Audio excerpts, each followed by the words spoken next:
So number 18 then, the last question in paper 2, the 2025 Advanced Higher. We've got complex numbers. Right, what have we got for part A? It said let Z be x plus I y. X, y are in real numbers. A, express, so part 1. Express Z bar, that's the complex conjugate, plus I times Z in Cartesian form. That's the square formula along and ups. That's this form here, where Z bar is a complex conjugate for 2 marks. Well, that's not too bad. Because what you've got here is the complex conjugate will just be the same with the opposite sign of the imaginary part, so x minus iy. And then I want to do I times z, in there. So that will be z is x plus iy. Then just tidy that up. X minus iy plus ix, I squared, that's minus 1 times it, minus y.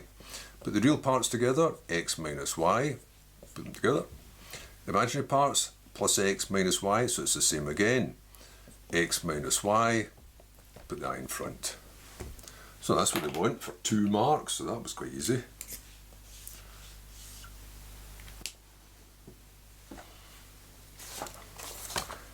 Part 2, given that x is greater than y, what's the argument of this? Well, if you think of an Argand diagram, and you were to plot those numbers are the same. So if x is bigger than y, they're both positive, so it's along and up the same amount. So that'll be 45 degrees to get to that one. If x is less than y, they'll both be negative, so it's back and down, so it's in line here. So you've got 45 degrees and 135 degrees, if you want to mention degrees. However, do they want some working for it? I'm not sure. It just says, what does it say? It says find, not just state. Right, 2.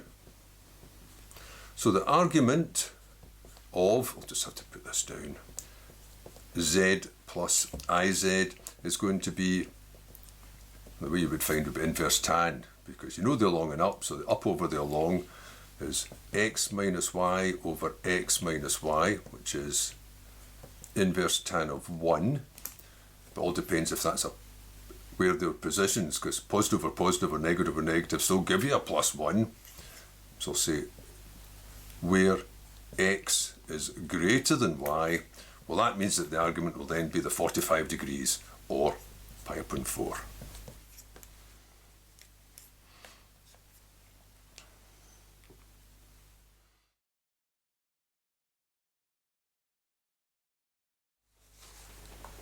Now in part B, it says, well, they've just put it, they've expressed this now in polar form for this case here, where x is less than y. So it says that z bar plus iz would be, it's just using r for that distance there, r times, and obviously it'll be cos of this angle this time, the short way round. So that's the 135 degrees, or as they put it, or negative 135, as they put it, negative 3 pi upon 4, plus I sine of the same thing, because it's always the same thing. Right, well, so far that's fairly obvious. Now it just says r is the modulus. I don't know if they want you to express, because the modulus would just be root 2 times length of that side, but you have to watch it because it has to be a positive amount. And what does it say? Find in polar form, so that's the same form here. Polar form meaning straight to it, the distance to it and the angle. Both square roots. So the modulus would be divide by 2. Now if you just divide that by 2, you're only going to get one answer, but there's 2 square roots. The way you get the 2 square roots is by rewriting this. So rewrite it as 2 as cos of negative 3 pi upon 4, because that's correct, that's what it is. But if you were to go around another 2 pi, you'd come back to the exact same point, and the same again and again, so you could add on as many as you like, as many lots of 2 pi, and you'd still be here, plus I. Sine of, obviously the same thing. I don't know if you're allowed just to write the CIS, because those arguments are the same for them both, obviously. which means that if you want the square root of z bar plus iz, a lot of writing for these two marks, that'll be the square root of the modulus, and divide the angles by 2. So when you're dividing the angles by 2, could put in a different order there, and I could write that first, it doesn't matter.